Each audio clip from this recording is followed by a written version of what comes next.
मुश्किल पल में आसान हो जाए।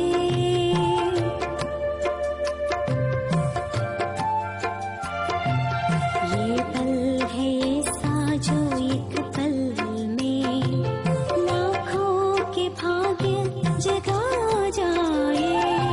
शीतल शीतल किरणें किरणें मन में आनंद भरता है।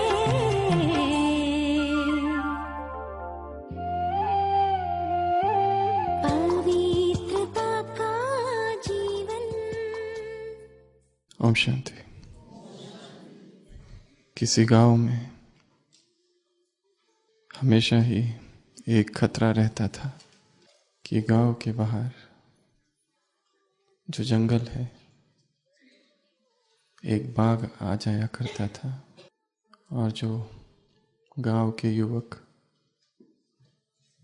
लकड़ियां तोड़ने के लिए जंगल जाते थे, अचानक उनका सामना उस बाघ से हो जाया करता था। इसलिए उनको तेजी से पेड़ों पर चढ़ने का अभ्यास बचपन से ही करना पड़ता था। और उसी गांव में एक बुजुर्ग था जो युवकों को पेड़ पर चढ़ना सिखाता था, कैसे तेजी से पेड़ पर चढ़ा जाए और कैसे तेजी से उतरा जाए। एक युवकों का दल उस बूढ़े बाबा ने तैयार किया और उनके प्रशिक्षण का आज अंतिम दिन था। पहला युवक, आज जो पेड़ चुना गया था बड़ा ही लंबा, चिकना, पतला सा और बहुत ऊंचा था। पहला युवक तेजी से ऊपर चढ़ गया, एकदम चोटी पर। और जब उतरने लगा और पेड़ के बीच में था, वो बूढ़ा बाबा जो नीचे खड़ा था वो कहने लगा, जरा संभाल के, ध्यान से। और वो युवक नीचे उतर गया। इस तरह जो जो युवक चढ़ते गए, सबसे चोटी पर चढ़े और जब बीच में आ जाते थे पेड़ के, तब ये बूढ़ा बाबा कहता कि जरा संभाल के, सजगता से, सावधानी से। जब सबका हो गया तो सभी को आश्चर्य लगा कि जब हम पेड़ की ऊंचाई में थे तब इन्होंने कुछ नहीं कहा, संभाल के। पर जब बीच में थे और अब नीचे बस पहुंचने ही वाले हैं, तब जरूर कहा, ऐसा क्यों? तो वो बूढ़ा बाबा कहता है कि जब तुम ऊंचाई पे होते हो तब तुम स्वतः ही सतर्क रहते हो। मुझे तुम्हें बताने की आवश्यकता नहीं है। वहां तो जीवन और मृत्यु का प्रश्न है। पर जब तुम बीच में आ जाते हो तब सावधानी थोड़ी कम हो जाती है, अधैर्य आ जाता है, क्योंकि जमीन नीचे ही है। यही कहानी पवित्रता की है। शुरुआत में दुनिया से लड़ाई कर ली, सारी दुनिया से पंगा ले लिया,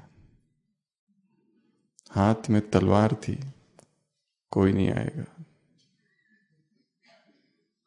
अगर कोई मार्ग में आया तो हटा दूंगा।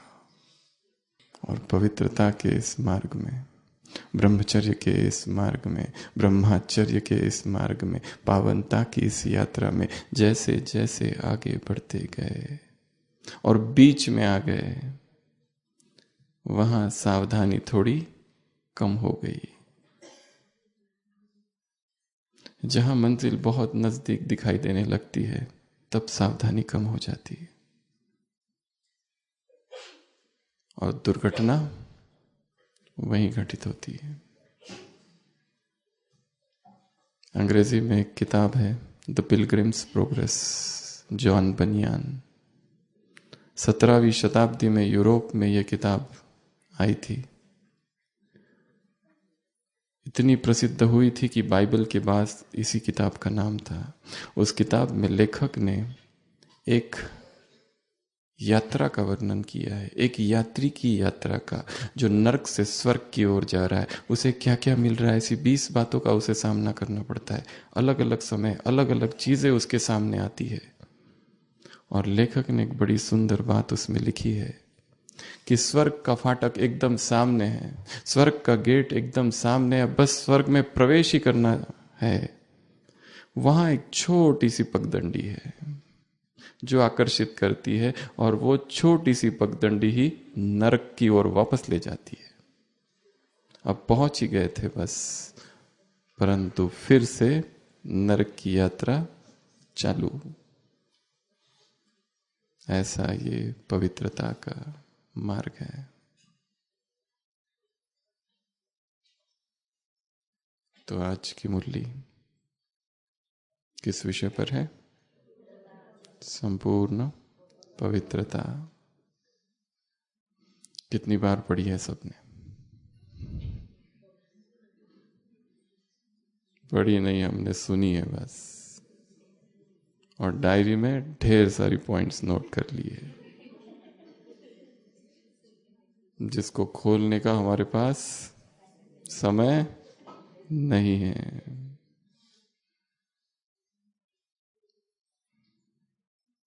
क्या कहा बाबा ने? पहले आप सुनाएंगे। क्या क्या कहा? सुख पवित्रता, सुख शांति की जन, ये छोड़कर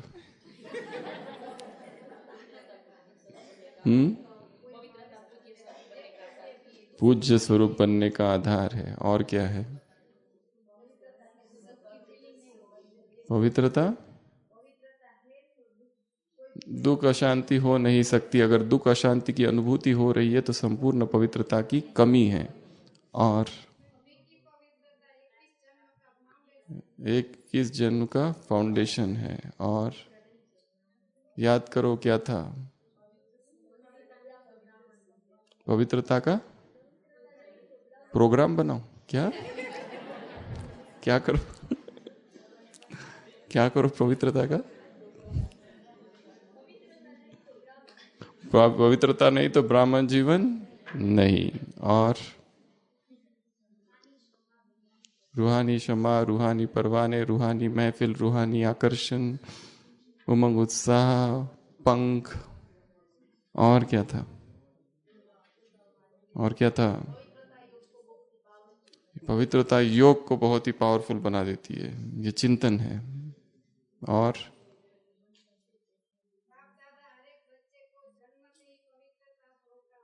बाप दादा हर एक बच्चे को जन्म से ही पवित्र भाव का वरदान देते हैं। और क्या था? हो गई क्या 4 पेज की मुरली? हर एक के मस्तक पे कौन चमक रहा है? पवित्रता। और दवा काम नहीं आएगी, ना डॉक्टर काम आएगा, ना हॉस्पिटल, सब फेल। कौन काम आएगा फिर?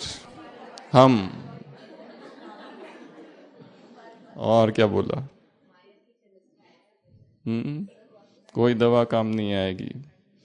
एक दांत के डॉक्टर के पास एक मरीज जाता है, कहता है मेरे दांत में कीड़ा फंस गया है। डॉक्टर कहता है 4 दिन तक दूध और बिस्किट लो, और चौथे दिन केवल दूध, कीड़ा बाहर आ जाएगा। वो वैसा ही करता है, 4 दिन तक दूध और बिस्किट, और 5वें दिन कीड़ा बाहर आके कहता है आज बिस्किट नहीं है क्या?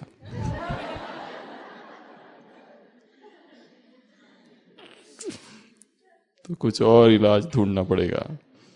कन्वेंशनल थेरेपीज काम नहीं आएगी, non conventional therapies, spiritual therapies काम आएगी। और क्या कहा? सिद्धि वालियों की सिद्धि अल्पकाल की है, और आपकी सदा काल की परमात्मा सिद्धि है। और पवित्रता की शक्ति साइलेंस की शक्ति है। और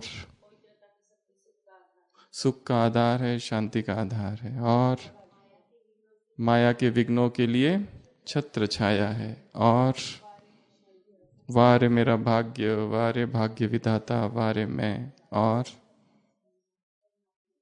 और और तुम्हारे सामने भी क्यों लगेगी। और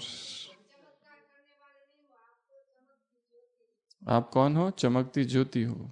चमत्कार दिखाने वाले वो है, आप चमकती हुई ज्योति स्वरूप बनाने वाले हो, सितारा बनाने वाले हो। और याद करो जरा, बुद्धि की नसों को खींचो, याद करो कहाँ बैठे थे सुबह मुरली में, याद करो क्या चल रहा था, कैसे चल रहा था, क्या लिख रहे थे डायरी में। और बाप का वरदान है पवित्रता। तो मुरली कायदे में फायदा है,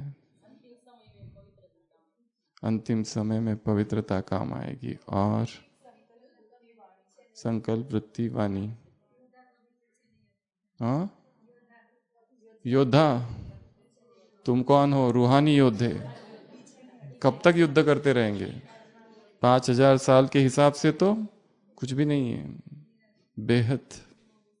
और आशावादी, आशा और विश्वास।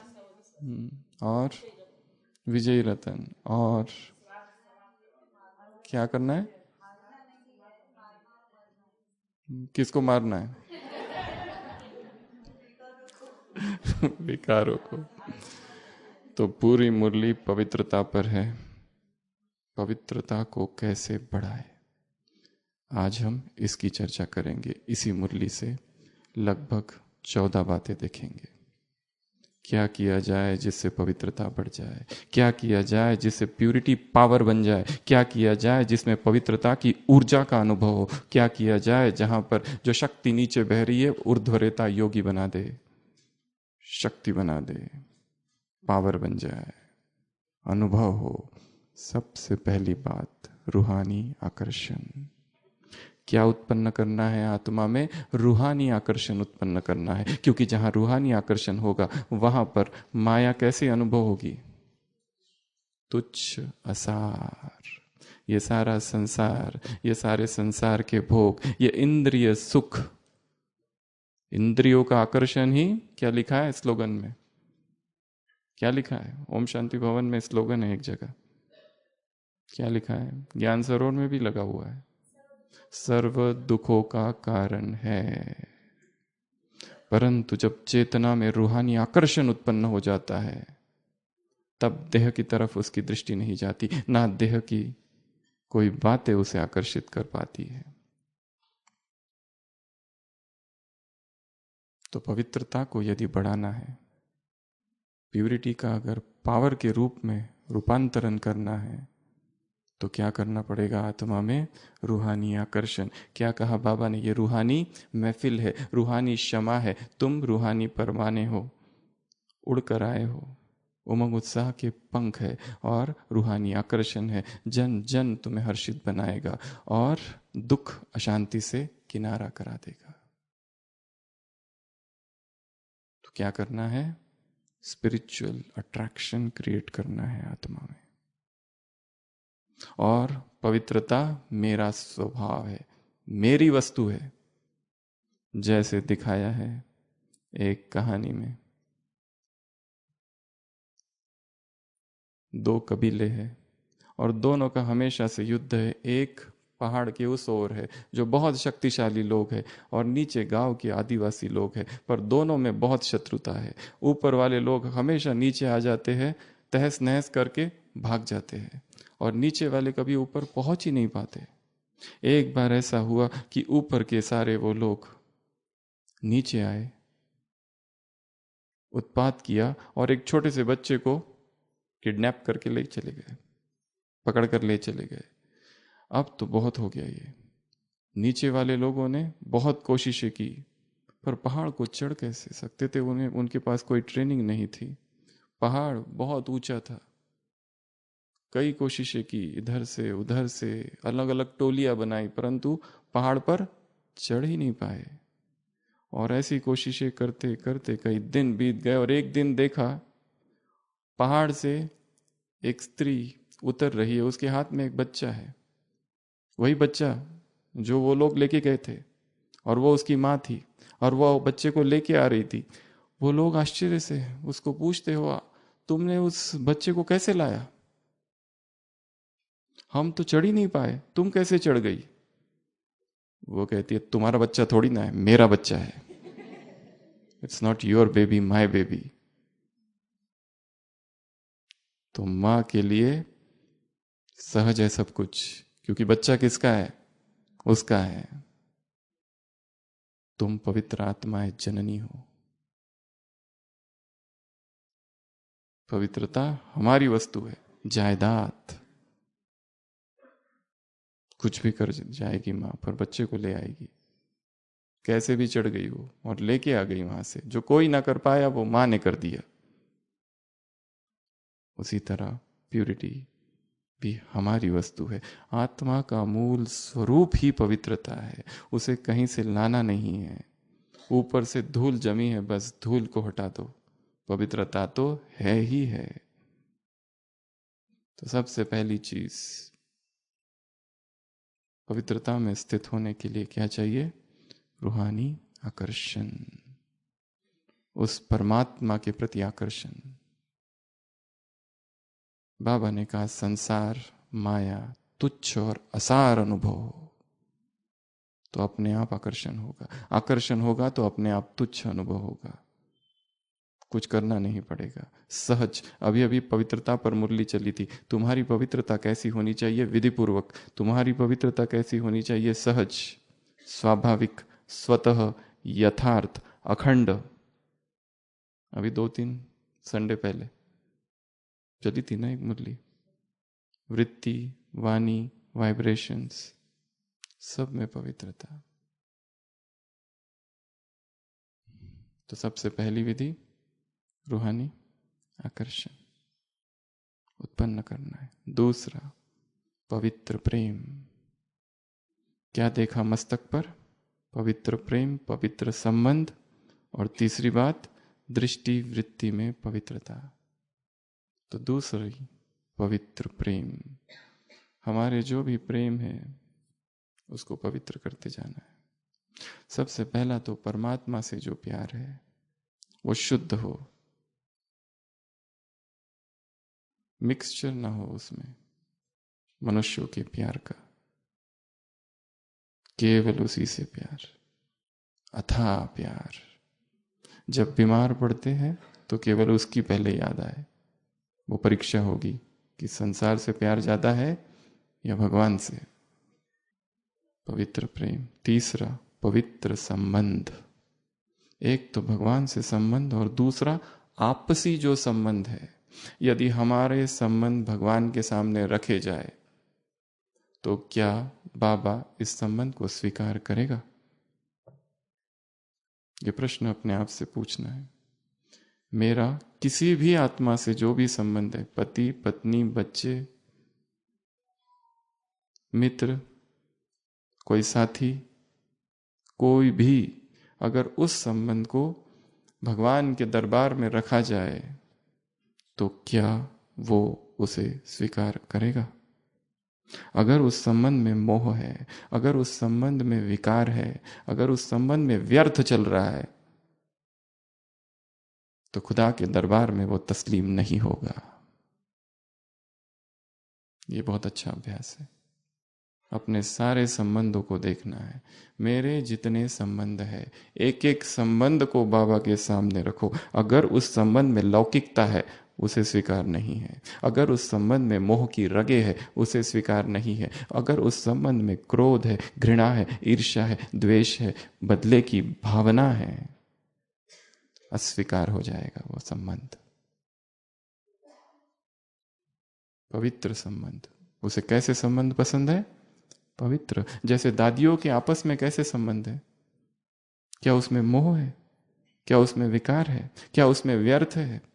दो दादियां आपस में जब मिलती है कैसे बात करती थी? जिन्होंने दादियों की वार्तालाप, चर्चा सुनी होगी, देखी होगी, कितनी हाई लेवल की चर्चा होती है वो। वैसे हमारे सारे संबंध कैसे हो? प्योर। तो रूहानी आकर्षण, पवित्र प्रेम, तीसरा रूहानी संबंध, चौथा दृष्टि वृत्ति पवित्र। दृष्टि अभ्यास ये करना है, किसी को देखे तो स्वतः ही दृष्टि मस्तक की ओर जाए, गले के नीचे देखने की जरूरत ही नहीं है, केवल मस्तक मणि दिखाई दे। अव्यक्त महावाक्य है बाबा के कुमारों से मुलाकात। शरीर में सांप में विष होता है, क्या देख डू को देखो। अभ्यास ही ये करना है, स्थूल अभ्यास करना है। किसी को भी देखो तो ध्यान मस्तक की ओर जाए, आंखों की ओर भी नहीं, चेहरे की ओर नहीं, मस्तक यहां पर। चौथा पवित्रता का ताज। क्या अभ्यास करना है सारे दिन भर? मैंने क्या पहना है? पवित्रता का ताज। अब एक काम दे रहे हैं आप सबको, यहां से कल घर जाएंगे तो घर जाने के बाद एक कागज का ताज बनाना है, ठीक है? उसको कट करना है, उसको डेकोरेट करना है इस भावना से कि ये ताज मेरा पवित्रता का ताज है। उसको लगाना है, देखना है कैसे लगते हैं। स्थूल काम, क्योंकि साधना सीधा सूक्ष्म साधना मुश्किल है, स्थूल से शुरू करो। हर चीज स्थूल, फिर सूक्ष्म धीरे धीरे आएगी। तो ताज पहन के रहना, अदृश्य ताज, सूक्ष्म ताज, सारे दिन भर याद दिलाना है स्वयं को, मैं कौन सा ताज पहन के हूं। स्थूल ताज नहीं, सोने वाला ताज नहीं, नहीं तो राजा परीक्षित जैसी स्थिति हो जाएगी। वो कलयुग मिलता है उसे, वो कहता है मुझे प्रवेश करना है, राजा परीक्षित कहते हैं बिल्कुल नहीं, और फिर मान जाता है। फिर कहता है कहाँ कहाँ प्रवेश करूं, यहाँ जुआ घरों में, यहाँ वहाँ, और सोने में। और सोने का तो वही पहना हुआ होता है, और वो कलयुग उसी में घुस जाता है। और उससे गलती हो जाती है, एक ऋषि के गले में सांप डाल देता है, ऋषि पुत्र उसे शाप देता है, तक्षक 7 दिन में आके मार देगा। और वहीं से भागवत की कहानी शुरू होती है। 7 दिन का पाठ, 7 दिन भागवत सुनता है और मुक्त होता है। ये भागवत की कहानी है। तो कलयुग कहाँ प्रवेश कर गया? वहां पर जिनके मस्तक पर, जिनके सिर पर पवित्रता का ताज है, वहां पर माया प्रवेश नहीं कर सकती।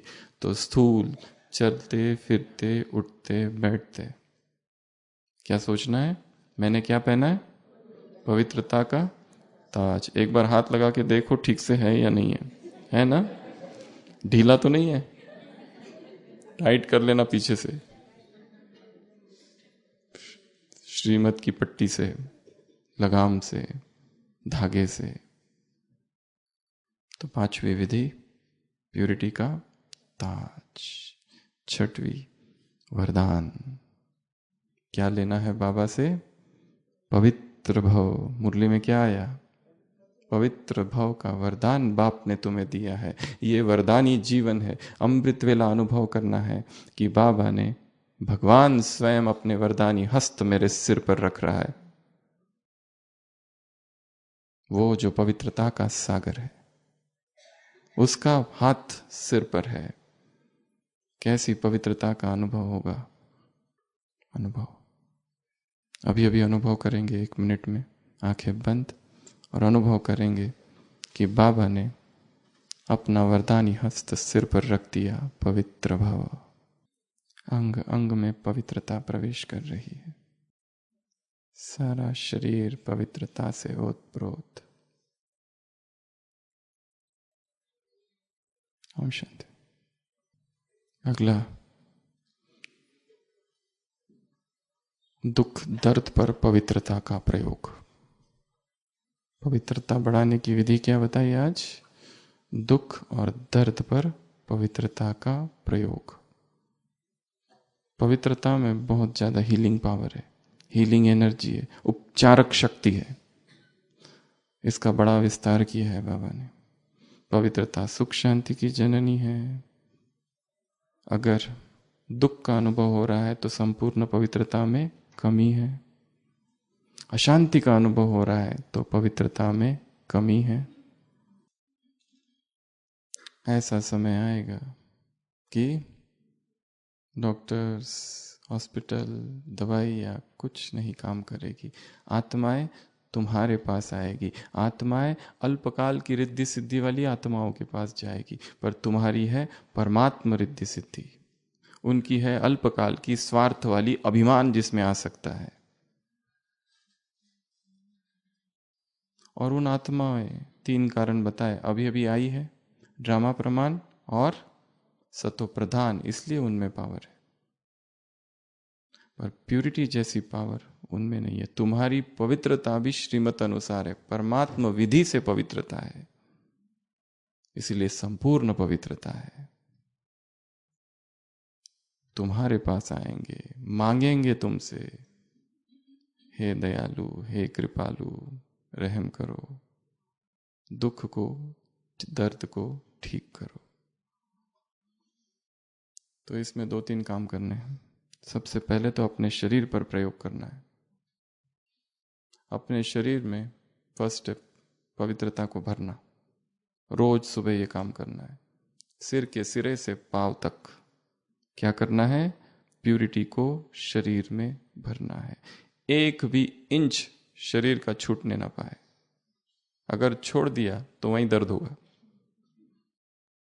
ऊपर से लेकर नीचे तक, नीचे से लेकर ऊपर तक, ऊपर से नीचे, नीचे से ऊपर, ऊपर से नीचे स्कैन करते जाना है और अनुभव करना है ये प्यूरिटी की किरणें, ये पवित्रता और पावनता की किरणों से सारी हड्डियां पवित्र हो रही है, मजबूत हो रही है, शक्तिशाली हो रही है। फेफड़े, हृदय, पेट, आंत, मांस, मज्जा, सब कुछ शरीर का शक्तिशाली हो रहा है। मस्तिष्क, क्योंकि प्यूरिटी की एनर्जी उसमें जा रही है। प्यूरिटी ऊर्जा है, पावर है उसमें, अनुभव। ये पहला काम पूरे शरीर में। सेकंड स्टेप, जहां दर्द है शरीर में या ऐसा कोई अंग जो ठीक ठाक नहीं है, वहां फोकस कर देना है सीधा। सारी शक्ति इस घुटने में, एनर्जी उसमें जा रही है, अनुभव करना है। कोई भी शरीर का अंग, कोई भी बीमारी है, उसको रोज सुबह अमृत वेले लास्ट 5 मिनट्स ये काम करना है। पूरे शरीर को प्यूरिटी की सकाश, जहां दर्द है वहां और ज्यादा सकाश। और सारे दिन भर जो जो भोजन करेंगे, जो कुछ पिएंगे, उसको भी दृष्टि से, मस्तक से और हाथों से प्यूरिटी प्रदान करनी है। सामने कुछ आया, जब तक उसको दृष्टि ना दो, नहीं स्वीकार करना है, चार्ज कर देना है प्यूरिटी से। यह अभ्यास प्रैक्टिस से होगा। भूल गए तो बीच में करो, पर करते रहना, करते रहना, करते रहना। तीसरा, जो दवाई खाते हैं ना, दवाइयों को भी प्यूरिटी से भर देना है। हमने देखा है, जो भोले भाले गांव के आदिवासी लोग होते हैं, उन्हें कुछ भी दे दो ठीक हो जाते। और जो ज्यादा इंटेलिजेंट होते हैं, वो इंटरनेट और गूगल में जाके उसके सारे साइड इफेक्ट ढूंढ के आते हैं। और जो जितने ज्यादा साइड इफेक्ट ढूंढता है, उसको उतने ज्यादा होते भी है, क्योंकि वो देखते साथ टैली करता है। मुझे ये हो रहा है, ये भी हो रहा है, ये भी हो रहा है, ये भी हो रहा है, और दूसरे दिन बड़ी लिस्ट लेके आ जाता है, ये सब हो रहा है। तो विश्वास, जिस भी जहां आप रहते हैं, जिस व्यक्ति के, जैसे शिव बाबा एक है ना, डॉक्टर भी एक ही रखना जीवन में। इसको भी दिखाते, उसको भी दिखाते, इसको भी दिखाते, फिर उसको भी दिखाते, फिर यहाँ और सारी खिचड़ी।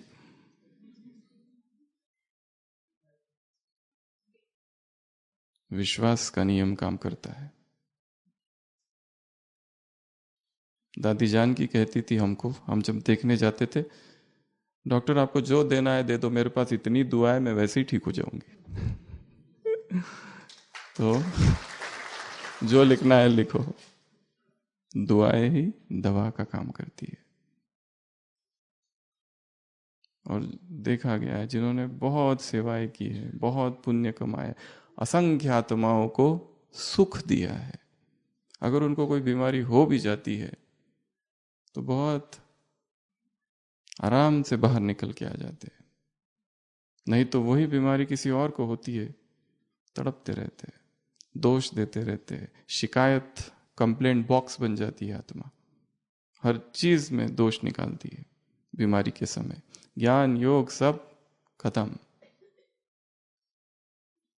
तो हमें तो बहुत बड़ा काम करना है। तो क्या क्या करना है? शरीर को सकाश, जिस हिस्से में दर्द है उसको सकाश, भोजन और पानी को सकाश, दवाइयाँ अगर खाते हैं तो खाने से पहले उनको भी दृष्टि देना है और इसी विश्वास के साथ कि ये खाते ही मेरी ये बीमारी ठीक हो जाएगी। विश्वास, द लॉ ऑफ फेथ। 8वां, पवित्र बोल। बाबा ने कहा इस व्यक्ति की वजह से और इसकी वजह से मैं दुखी हूं, ये पवित्र आत्मा के बोल नहीं है। सारी रिस्पॉन्सिबिलिटी खुद पर लेनी है। जो कुछ मेरे जीवन में हो रहा है कोई दूसरा कुछ भी नहीं कर रहा। जो कुछ भी हो रहा है, जो कुछ, इस सच्चाई को स्वीकार करना है। अगर बीमारी आई भी है तो जरूर किसी नियम का उल्लंघन किया है।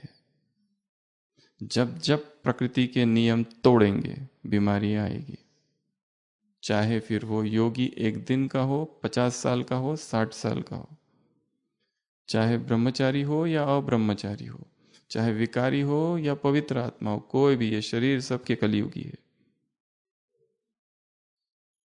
अगर ऐसा कोई इंजेक्शन दिया जाता है किसी भी व्यक्ति को तो वो इंजेक्शन अपना काम करेगा ही। वो इंजेक्शन ये नहीं देखता ये कौन है। उसी तरह विकार का इंजेक्शन भी वैसा ही है, वो ये नहीं देखेगा फिर ये कौन है।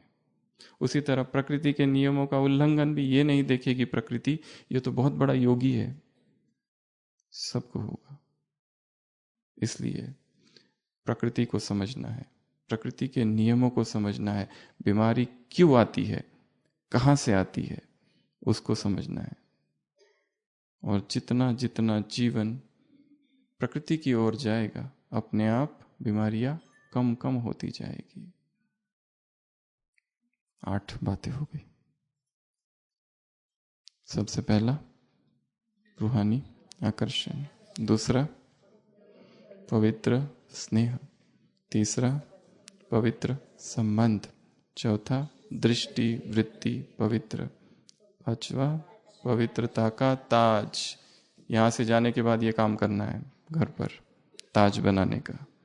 अगला पवित्रता का वरदान, ये काम रोज करना है अमृत वेला। उसके बाद पवित्रता का एक्सपेरिमेंट करना है। Our life should become a laboratory. अपने जीवन को एक प्रयोगशाला बनाओ जिसमें पवित्रता के प्रयोग करना है दिन रात। स्थान को पवित्र बनाने का संकल्प। जिस चीज को, वस्तु को मैं हाथ लगाऊंगा वो वस्तु पवित्र हो जाएगी। ये कितना अच्छा संकल्प है।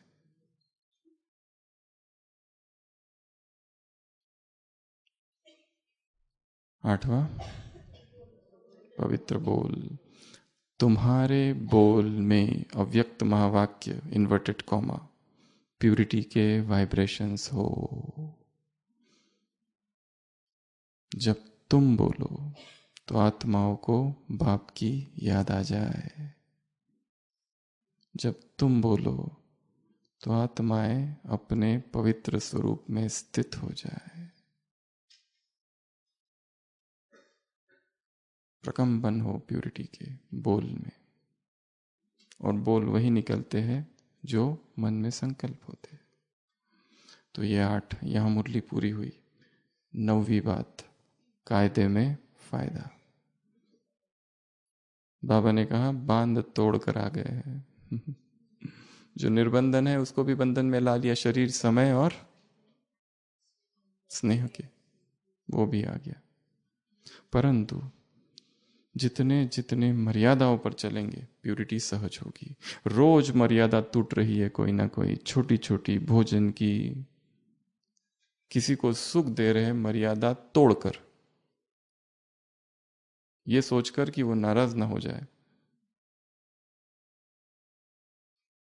रोज अमृत वेला किसी ना किसी कारण से या तो छूट रहा है, लेट हो रहा है, अप डाउन हो रहा है, मर्यादा तो टूट रही है ना।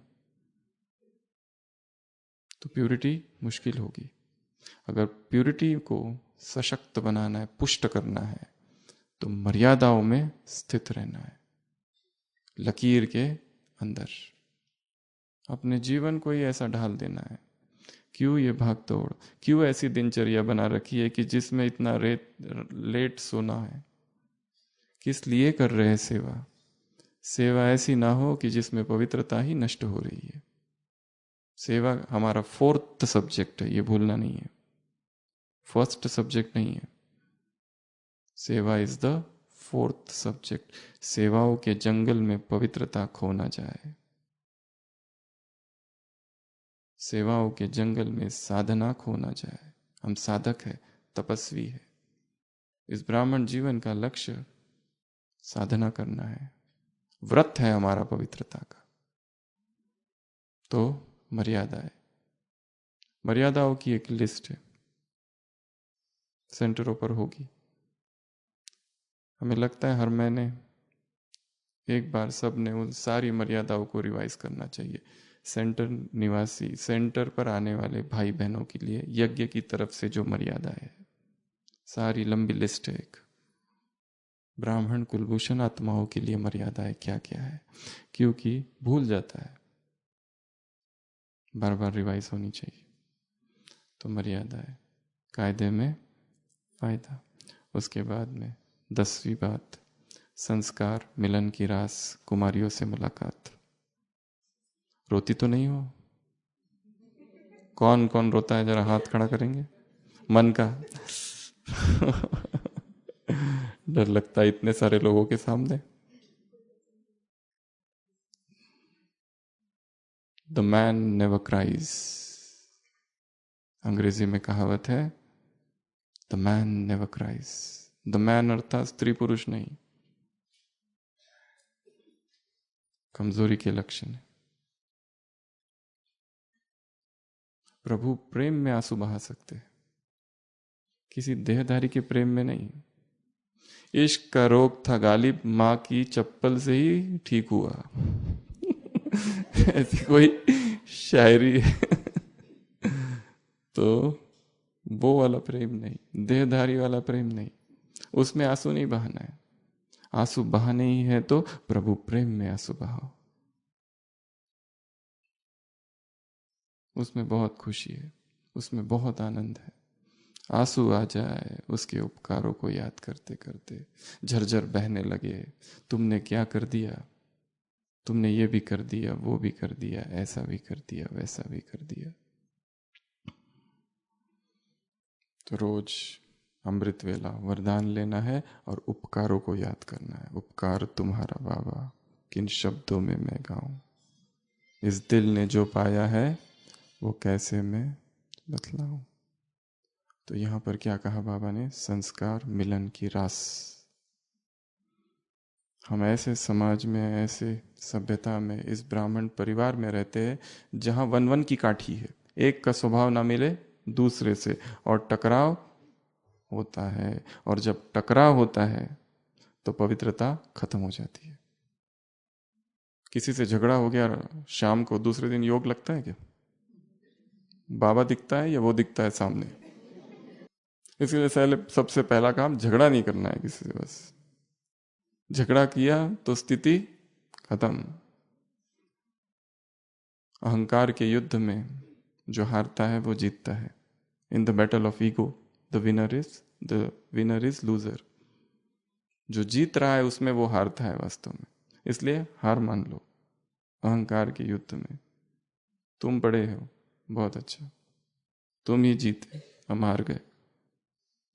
हमेशा हम कहते हैं स्थिति की कीमत है 1 करोड़, किसी भी हालत में उसको छोड़ना नहीं है।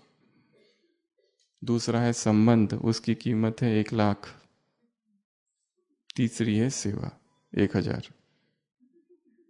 सेवा में नुकसान हो गया, किसी माता ने इतना नुकसान कर दिया, उसको बहुत डांट दिया, बेचारी माता चली जाएगी। किसी कुमार ने छोटी गलती कर दी, उसको डांट दिया, चला जाएगा वो कुमार, वापस नहीं आएगा। फिर व्यक्ति जाने के बाद वापस नहीं आता है। सेवा आ सकती है, पैसे आ सकते हैं, वस्तुएं आ सकती है, संबंध नहीं आते। संबंध की कीमत सेवा से ज्यादा है, और उससे भी ज्यादा स्थिति, टॉप, सबसे महत्वपूर्ण। स्थिति खो गई और फिर सेवा कर रहे और सेवाओं में दुखी है। मुरलियों में महावाक्य है, ऐसी सेवा ही छोड़ दो जिसमें खुशी नहीं है। आया है नहीं, वरदान था कभी कुछ दिन पहले। तो स्थिति टॉप प्रायोरिटी, संबंध, व्यक्ति वस्तुओं से अधिक महत्वपूर्ण है। पैसे चले गए, चलेगा, व्यक्ति नहीं आएगा, एक बार चला जाएगा। तो वो माता वापस नहीं आएगी, वो दोस्त वापस नहीं आएगा। संस्कार मिलाने हैं, इसलिए नहीं है कि हम कमजोर हैं, इसलिए कि ये परमात्मा आदेश है, तुम्हें इसी परिवार में रहना है और सबके साथ चलना है। सब भिन्न भिन्न संस्कार वाले हैं, एक का संस्कार ना मिले दूसरे से। एक हॉल में 20 माताओं के साथ रहना नॉट अ जोक। किसी को खिड़की खुली चाहिए, किसी को बंद, किसी को लाइट चालू, किसी को लाइट बंद। कोई बाथरूम में जाता है तो निकलता ही नहीं। कितनी बड़ी परीक्षा है, हमें अमृत वेला जाना है, ये निकल नहीं रहा है।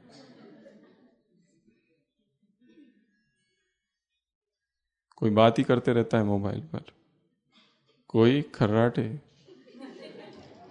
बड़ी परीक्षा है, बड़ा पेपर है,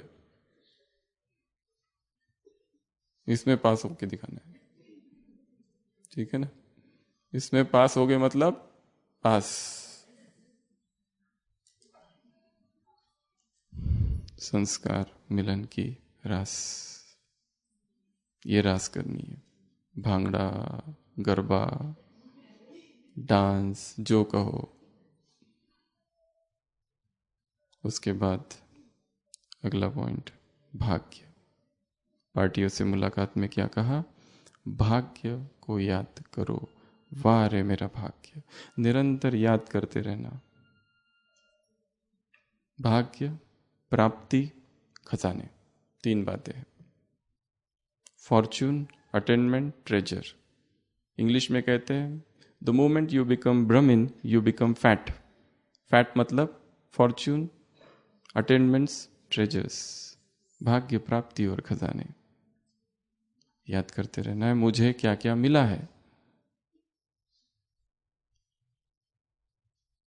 पवित्रता बढ़ेगी इससे। क्योंकि जब खालीपन आता है, हमें आकर्षण विकारों का नहीं है, पर जब मन खाली हो जाता है, वो जो बेचैनी उत्पन्न होती है, वो बेचैनी विकारों की ओर ले जाती है। विकारों का आकर्षण क्यों पैदा होता है? बेचैनी की वजह से, खालीपन की वजह से। मन खाली हो गया, ज्ञान योग का कोई चिंतन ही नहीं चल रहा है। सुबह मुरली चली, ना पढ़ी, केवल सुन ली, थोड़ी बहुत लिख ली, सारे दिन भर कुछ और कर रहे हैं। खालीपन रहेगा मन में, और जब मन खाली होता है, ये फुर्सत ही विकारों की जड़ है। वो विकारों की तरफ आकर्षण होता है। इससे बात करूं, उससे बात करूं, इसको मैसेज करूं, उसको मैसेज करूं। स्वयं में स्थित होने का संकल्प नहीं रहता, बाह्य मुखी हो जाती है चेतना। इसलिए भरपूर रखना है उसे ज्ञान से।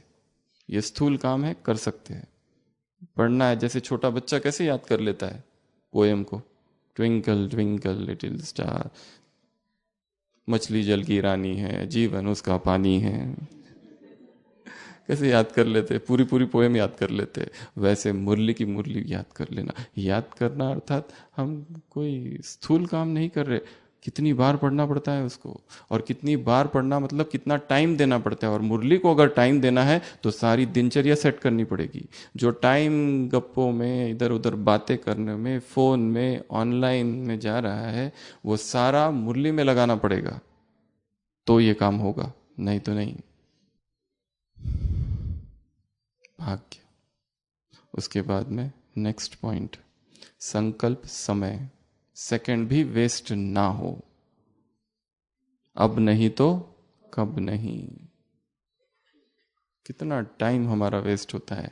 आइडेंटिफाई करना, एक लिस्ट बनानी है, टाइम वेस्टर्स मेरे कौन कौन है। व्हाट्सएप, ऑनलाइन ढूंढते रहते कुछ कुछ इंटरनेट पे, या मैसेज ही भेजते रहते। ये भी व्यसन है एक। Amrit Vela, thought for the day, happy good morning, Amrit Vela, क्या क्या क्या क्या, आज का मोती, आज का हंस, जो भी है वो भी एक ना व्यसन सा है। अमृत वेला हो गया, तुरंत चालू चालू चालू, हैप्पी मुरली, हैप्पी ये, हैप्पी वो, भेजना भेजना, चालू चालू चालू चालू। कौन पढ़ता है? किसको टाइम है? सब अपने अपने इसमें लगे हुए हैं। किसी के पास टाइम नहीं है तुम्हारा कुछ पढ़ने का, सब भेजने में लगे हुए हैं। अमृत वेले के बाद तो खास आधा घंटा टाइम उसके लिए निकाल के रखते हैं। भेजो भेजो भेजो भेजो भेजो भेजो भेजो भेजो भेजो। तो इसीलिए भेजते कि हम उठे।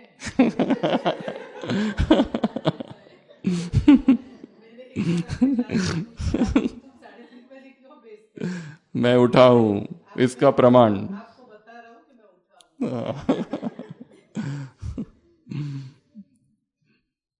पर सब अननेसेसरी में जाता है, वेस्ट में जाता है, टाइम वेस्ट होता है उसमें। संकल्प करना है, कुछ नहीं भेजना है किसी को। अगर कोई कुछ मांगता है तो भेजो, नहीं तो नहीं। खुद से ही नहीं भेजते रहना है। तो संकल्प और सेकंड वेस्ट ना हो। उसके बाद में नेक्स्ट, डबल विदेशियों से मुलाकात, अपनापन। एक ही शब्द है वो पूरे पैराग्राफ में, सबसे पावरफुल। जो नजदीक वाले होंगे उन्हें क्या अनुभव होगा? अपनापन। बाबा से अपनापन अनुभव करना है, यही मेरा अपना है, ये बाकी सब सौतेले। यही एक जिसको अपना अपना कहता था, आज बीमार हूं, फोन लगा रहा हूं, उठाता नहीं है और स्विच ऑफ। और भगवान हमेशा अवेलेबल है। भगवान के व्हाट्सएप में हमारा लास्ट सीन 5 AM, 5 बजे के बाद याद ही नहीं किया है। वो हमेशा अवेलेबल है। आदत डालनी है बीच बीच में उसको याद करने की, शुक्रिया करने की, हेलो करने की, अपना समाचार देने की, बताते रहना उसको, अभी मैं यहाँ हूँ, अभी ये हो रहा है, अभी वो हो रहा है, अभी वो हो रहा है। हम हमेशा कहते हैं व्हाट्सएप पे एक ग्रुप बनाओ, एक किसी को ऐड करो और उसको हटा दो। ग्रुप बन गया जिसमें कौन होगा? केवल मैं, अकेले का ग्रुप। और उसमें मैसेज करते रहना है बाबा को दिन भर, बीच बीच में, अभी मैं यहाँ हूँ, क्लास में बैठा हूँ, पता नहीं कब पूरा होगा, इतनी नींद आ रही है बाबा, ये सामने वालों को बोल जल्दी क्लास खत्म करे। सारा कुछ लिखना है। आज इसने मुझे ऐसा कहा, आंसू आ रहे, अभी मैं रो रही हूं, ओम शांति। सब कुछ नोट करते जाओ, उसको मैसेज भेजते जाओ, सब कुछ बताते जाओ। मन की स्थिति क्या है, आज उदास लग रहा है, आज कैसा लग रहा है, जो भी लग रहा है, आज बहुत अच्छा लग रहा है, वो भी बताओ, अच्छा भी बताओ, बुरा भी बताओ, सब कुछ बताओ। उसको दोस्त बना लो, साजन बना लो, वो कभी बोर नहीं होगा। देहधारियों को एक बार सुनाएंगे, दूसरी बार सुनाओगे अपनी राम कहानी, तीसरी बार, चौथी बार, फिर कहेंगे बस स्टॉप, पता है मुझे तुम्हारा। पर वो कभी नहीं कहेगा, सुनते ही आ रहा है, सुनते ही आ रहा है। इस संसार में 2 ही व्यक्ति सबसे ज्यादा भुलक्कड़ है, एक भगवान और दूसरा मैं। वो मेरी भूलों को भूला हुआ है, मैं उसकी मेहरबानियों को। वो मेरी भूलों को भूलते रहता है और मैं उसकी मेहरबानियों को। हमसे दोनों से ज्यादा भुलक्कड़ इस संसार में और कोई भी नहीं है। तो अपनापन अनुभव करना है, इस परिवार से, इस मधुबन से अपनापन। लास्ट पॉइंट, आंध्रा ग्रुप से मुलाकात, ब्रह्मा कुमार बन गए, डबल साहूकारी, रॉयल बन गए, माला माल बन गए। इसमें एक काम दिया, अपनी पहली वाली शक्ल और अब वाली शक्ल मिलाओ और देखो, फोटो निकालना अपनी पुरानी, ज्ञान में आने से पहले वाली और ज्ञान में आने की बाद वाली, देखना क्या है। और ये भी देखना ये क्या करता था, कितने बजे उठता था, क्या खाता था, क्या पीता था, कहाँ जाता था, और ये देखो, कंपेयर करना अपने आप को। तो ब्रह्मा कुमार बन गए, दाल रोटी तो मिलेगी। ब्रह्मा कुमार बन गए तो माला माल हो गए, साहूकार हो गए। तो ब्रह्मा कुमार और कुमारी बनना अर्थात ही पवित्रता आ गई। बने हैं क्या? दादी जानकी कहते थे ब्रह्मा कुमार बनना तो बहुत आसान है, ब्राह्मण बनना कठिन है। उसमें अंतर है। ब्राह्मण अर्थात संपूर्ण धारणाएं, ब्रह्मा कुमार एक लेवल है, कुमारी उसकी भी डेप्थ है। तो कितनी बातें हो गई? 14।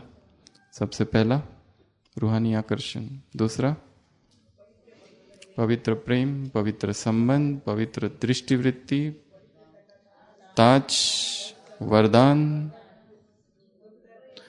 प्रयोग करना है अपनी शरीर की बीमारियों पर प्यूरिटी का। नेक्स्ट पवित्र बोल, उसके बाद कायदे में फायदा, उसके बाद भाग्य, उसके बाद में संस्कार मिलन की रास बीच में भाग्य, उसके बाद में सेकंड और संकल्प वेस्ट ना हो, उसके बाद में अपनापन, और लास्ट ब्रह्मा कुमार बन गए। ये नशा, हम कौन हैं, यही पवित्रता का मार्ग है। सभी स्थिर, एकाग्र, और जितनी 14 बातें बताई ट्रैफिक कंट्रोल के समय, उन सबको मन में याद करो अनुभव के साथ। ओम शांति।